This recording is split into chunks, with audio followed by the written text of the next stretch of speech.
ça pour ça tout pour que de petit à la bola parou il y a beaucoup de le banon les dépêches chacun parti où il y a Dieu là tu comprends un peu c'est-à-dire de konangai il de peso ko yana makanisi no ya mabe et yo moko ko sala oko limwa yo pe carrière na yo politique à ou bien.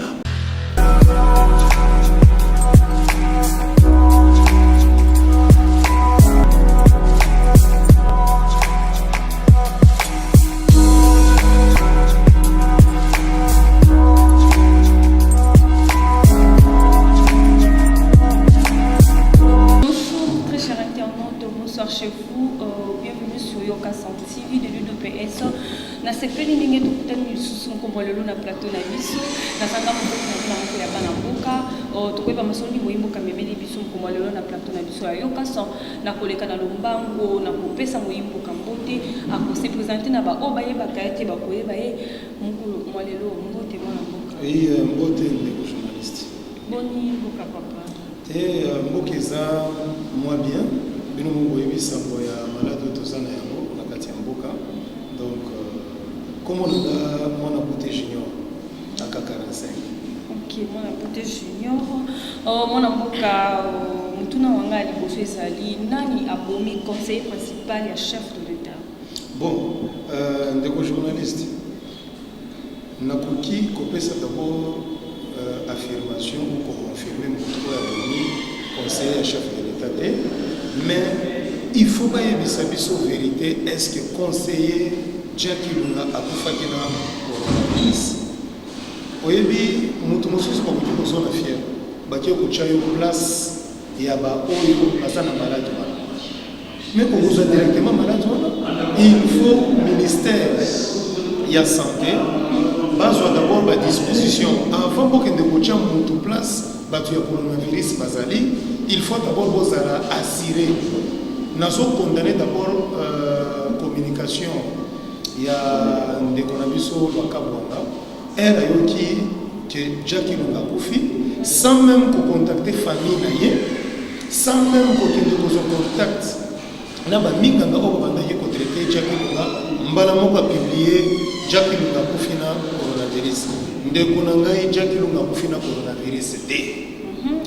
Akufi na malade moko euti na maboko ya bato ya baini o baza kobundisa chef de l'état et enquête eza kosalama to kopesa bato bakombo ya baoyo baza na complice na liwa ya chargé de mission ekoyeba kala mingi te akufi na coronavirus te tokende ko na nécropole nana zui coronavirus place oyo abandeki kobela na ndako na ye est-ce que ba désinfecter chauffeur na ko komema ya watarubi est-ce que ça na malade wana basali test inerbe asali test ya tout mutu nyonso o ezala kina Jackie Lunga ata malade ezalité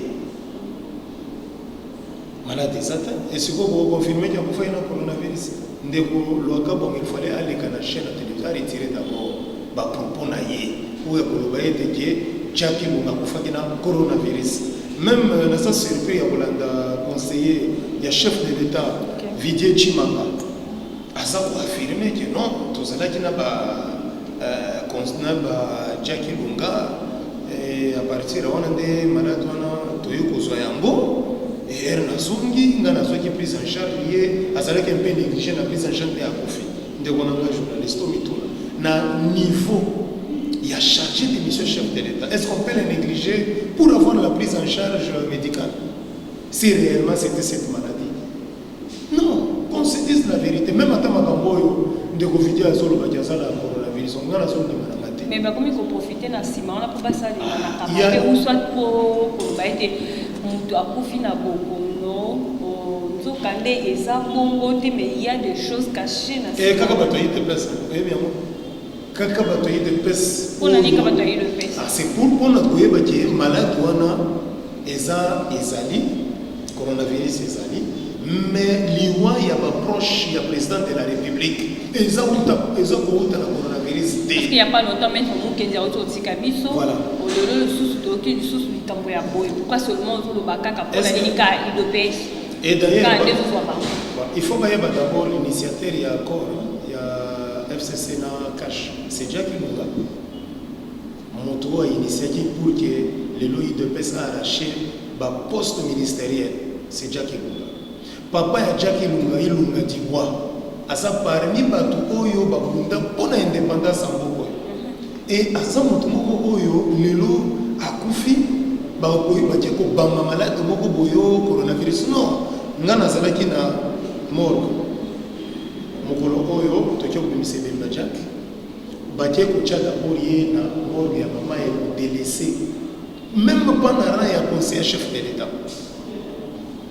Baye biso corbière ou biso to bengani ya liboso ezalaki ndenge nini un corbière eza ko filmer de corbière il fallait même Jackie Lunga to boyi ba politique wana to singa na président de la République afongola misu na makambo itali soit disant coronavirus na entourage na ye malade wana ta soki ezali mais eza na basigne Jackie Lunga era silisi réunion na ye na Vital Kamerhe na Vijay Chimanga bazalaki na ndako azongi na retour na ye abandi koyoka nzoto bandi ko pesa nungu et tout ça afandi na ndako pendant une semaine et demie bamemi na cinquantenaire wana d'ailleurs na kosenga na IDPES to porter d'abord plainte na hôpital ya cinquantenaire wana eza clair eta hôpital wana il fallait une enquête et salama pona nika enquête salima bamemi Jackie Lunga ba tester kutote ba djengo chaye place à coronavirus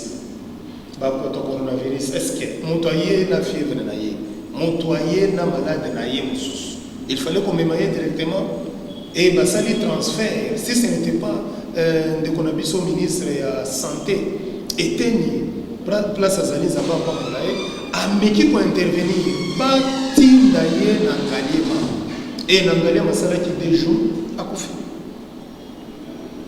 cinquantenaire wana na bosenga na secrétaire général mwana bote il faut tout ça l'enquête parce que mais bango basaba minga ka mwana mboka soki bachaki côté ya bato baza bokona coronavirus c'est que bakutaki azalaki na mote moto amemi ya simbi bolobi coronavirus ezali 1 mètre c'est-à-dire ndenge soki ngana za coronavirus na simbio directement okozwa malade wana maintenant bato oyo nyonso bafandi na Jack tina hôpital pona nini bazwi coronavirus te c'est-à-dire bango bazana anti tout bandana kaka enquête kaka wana na ndako na ye pourquoi ba désinfecter à côté soki tokele na ndako mona famille na ye bazali chauffeur na ye wana pourquoi ba tient la quarantaine te c'est-à-dire malade ya Jackie Lunga coronavirus te ba tient la ki luku ya mabe tokoyeba pe ekoyeba na. D'accord, merci beaucoup pour la pokape koyebana. Toko ngambo ya UDPS nous ngele ki makasi balobi UDPS kabwani ko na biteni bibale parti mususu ya Jean-Marc Kabund côté mususu ya Augustin Kapouya mwana mboka. Moi yelo ba mon conteneur. UDPS depuis échange segelo ngo ba créer abo etika la Jean-Marc Kabunda te. Oyo kaka oyo UDPS del Mubaki UDPS Chibala wana bazaba miyibi oyo bazwaka bénédiction UDPS faut que ba se retrouver. C'est la même politique, Corona Chilumbu, Corona Chabani, Corona Peter. Oyo, Bazu Mbongo ya Batu ya Moïse Katombi pour venir déstabiliser IDPS. Bakoti si virus pour déstabiliser IDPS. Mais Bakoti déjà, Jean-Marc Kabunda, Augustin Kabouya, Bazaki déjà na Andi. Et touti et koti pété. Bazoni sa Mbongo ya Batu, Oyo Bakenda di Kozo. Parce que mission na Bambo est échouée. Mission n'a échoué. Boni mandat spécial. Nana salaki eza corona Peter te. Bangonde basalaki président de la République a signé et siko kaka yo mutu o initiaki mandat spécial. Okomi ko bondese lisusu baza eza mbongo mama. Peter Kazali d'abord azalaki na Italie avant makambo ya coronavirus et banda. Azalaki logé na famille ya Moïse Katumbi. Ce que Moïse a contredire ka ali kapé a contredire. Ba pesa ki bango. Era sombi no bango ya $95,000 na rond-point Ngaba. Apesi ba combattant o bazo défendre combien. Chilumba par tempo basali provision baninga bazo sala provision ya masango ya sali provision ya tempo bakazi ya tempo na ndamuna. Et ce qui a mêlé yango abandi trouble na kati ya parti. mais Nzambe à sa côté d'Abisso, IDPS et Kabouanité, secrétaire général, il est toujours le secrétaire général de l'IDPS. Le président Aïe, il est toujours le président et parti à sa côté de Malam.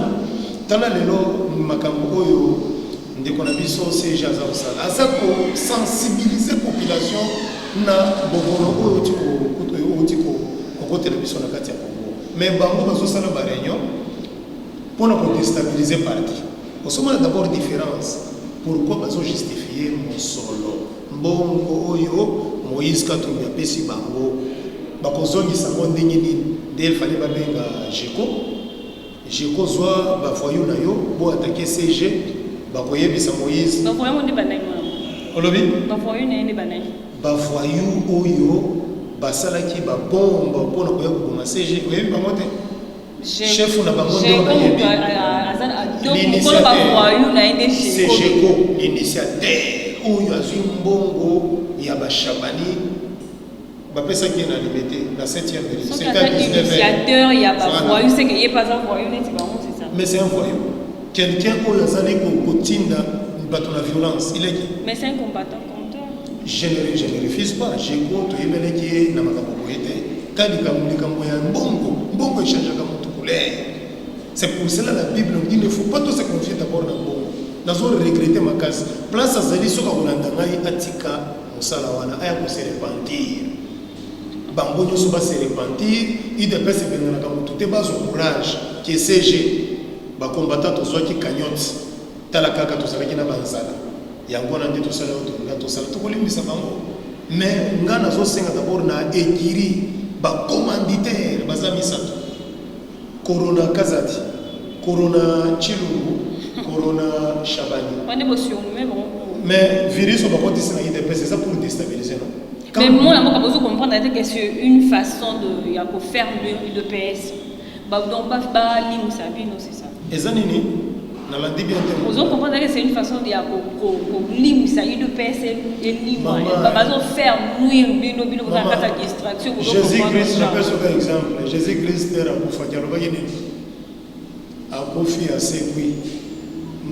Nazalina binoti mukolo, oyo na koya.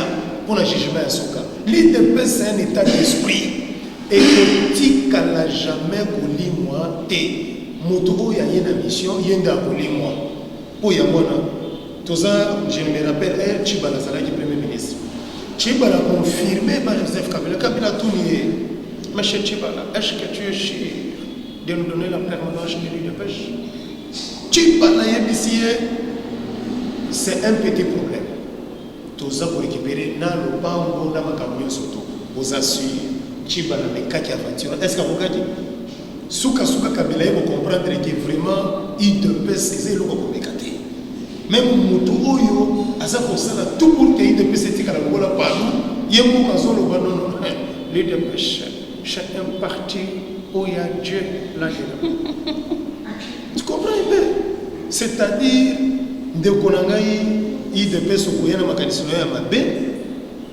et yo moko kosala nini okolimwa yo mpe carrière na yo politique abubu pia lelo boyokaka mobaki bandari yake kingakati bapesi kaka mwa 20 000 na pamba bakoselaka mwana bato makambo lelo aza wapi IDPS na ye eza soki na 6 membres ya pamba ye mosi na ye na bana Chibala kende na wileri biro na éviter ça soki na nifumba makate pourquoi parce que ba trahira idéologie maintenant bato o ba garder idéologie lokola Jean-Marc Kabongo lokola ndeko na biso Augustin quand même il faut féliciter bango bien sûr mabe ezanaka place bato bazalité mais ezana façon il faut ko réclamer ezana façon il faut ko pesa conseil soko moni mutu ati ko lobelo na ba criminel c'est-à-dire mutu wana zali virus ya solo donc moni à partir de le combattant pour benga biso bango ba honorable te benga bango ba Corona Kazadi Corona Chilumbu Corona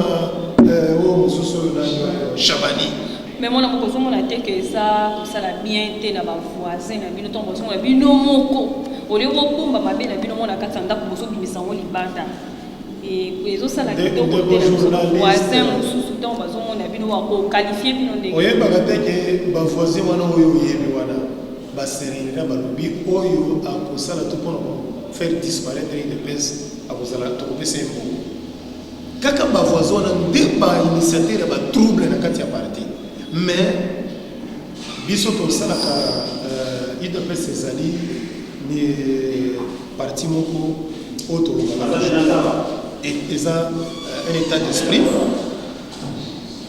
mabe soki ezali biso tobimisaka yango libanda pour que bato oyo batindaki bato wana bayebaki baéchoué il faut ebima il faut mwa mouvement wana esalama mpona koyebisaki bato wana bakosaki bino baeskrokaki bino mbongo bakokoka te kodestabiliser UDPS. D'accord, merci beaucoup mon amboka. Toke na nongambo ya mwana mboka Vital Kamerhe, pourquoi mokonzi ya mboka azokobomba kaka Vital Kamerhe pembeni na ye na bayeneso balobamaki affaire 15 millions so de mouton ti sikoyo ozomona te ke eza kosala malamu te? Bon, omoni le président de la République a engagé la nation, il est le garant de la nation. Okay. Le président de la République agit par rapport à ma preuve au Yazana Yango et il agit par rapport aussi, il y a rapport au justice qu'on peut sailler. Bon, on y a fait déjà enquête et salima. Bon, on y a bazalaki ba intouchable, ba côté qui na koloko, ba yaki fungulé. Tozela ngai ngana nazala un correct. Je dois parler quelque chose au nazala ba preuve. Ndeko Kamerhe, il est encore directeur du cabinet du chef de l'État. Mukolo oyo président a causé un rapport exact la commission de justice. Mais nous avons beaucoup de temps. Nous avons fait des temps pour moi. Ali Misakate, ce que Monio qui nous a débat, des Konangai, place des Abolo. Tozela, tombe la même moi, justice, c'est le salaire. Et à partir du rapport, nous avons détourné mon maçon de bouton. Et ça, tel. Mais il faut faire attention à la confirmation, il y a Baton Sousso. Mais oui, moi, mais parce que au Monique et ça, madame Mouté, Batubaza pour Ima, mon côté, bientôt là aussi, il se prépare pour 2023. On a dit que la Soana, ils ont comme ça la montre. Ton sein qui déjà le président de la République a revoir le cabinet. Parce que les journalistes ont mis le cabinet à chef de l'État. Les maniacolistes ont mis le cabinet à chef de l'État. Ton sein qui dans la communication, la présidence. Parce que la communicateur à la toute l'équipe là est foutue pour communiquer le vrai rapport de ce qui se passe dans la présidence de la République. Ce qui est président a prévoir, d'abord il fallait audit et d'abord dans 4 cabinets, tout est conseiller chef Nini Oyo Azali Kosala Mosala correctement a changé d'abord cabinet. Oui, INC est libre, il y a qu'à postuler. Parce que le parti politique, nous avons vision pour récupérer le pouvoir. Mais il UDPS, tous en pouvoir jusqu'à ce que Jésus-Christ a appuyé. C'est-à-dire, dans le mouvement, il y a ma capacité. Au moins, les bénédictions à Zambériaka, maman, attends ce qui n'a pas appuyé. Donc, en 2023, il y a l'énergie, il y a Pamba. L'énergie, on a tous besoin.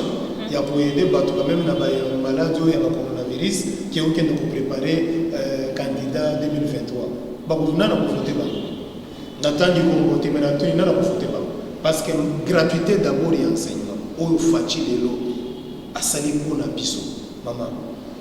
Mais nous avons pas de problème.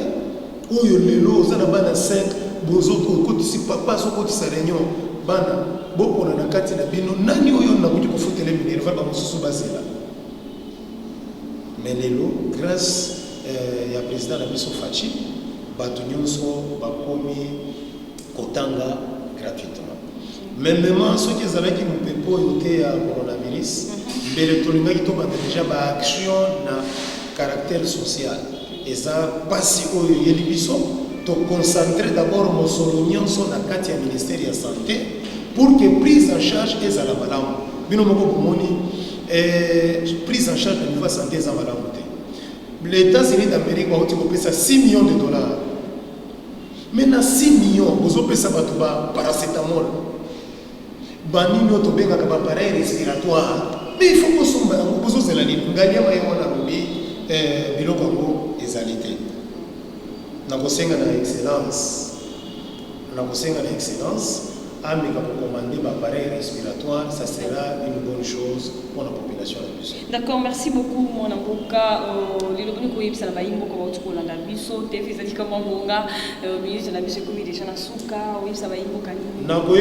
président de la République. Ce qui crise est que Azwana nous batons sur le conseil naïe à Chabamona quarantaine. Bazusala Salama Namote. Yami Balé, Bazwa camion Oyo Idaki Seini. Na kati ya élection batinda mona bamboka emema bamasango emema bamakala pour que ba créer ba site pour population akobanda koya kosomba quand même na primoko oyo mutu nyonso akoba kosomba yango. Donc nde mon message na ba suka et na remercier d'abord bande nyonso baza kosunga yokaso Zambé abatela bango bazwa coronavirus te Zambé abatela bango bazwa vraiment anti-corona parce que tout ça a besoin de bino pour na journal na bino ezali quand même eloko moko o mokili mobimba bazolanda o ba information. Donc merci beaucoup de vos journalistes.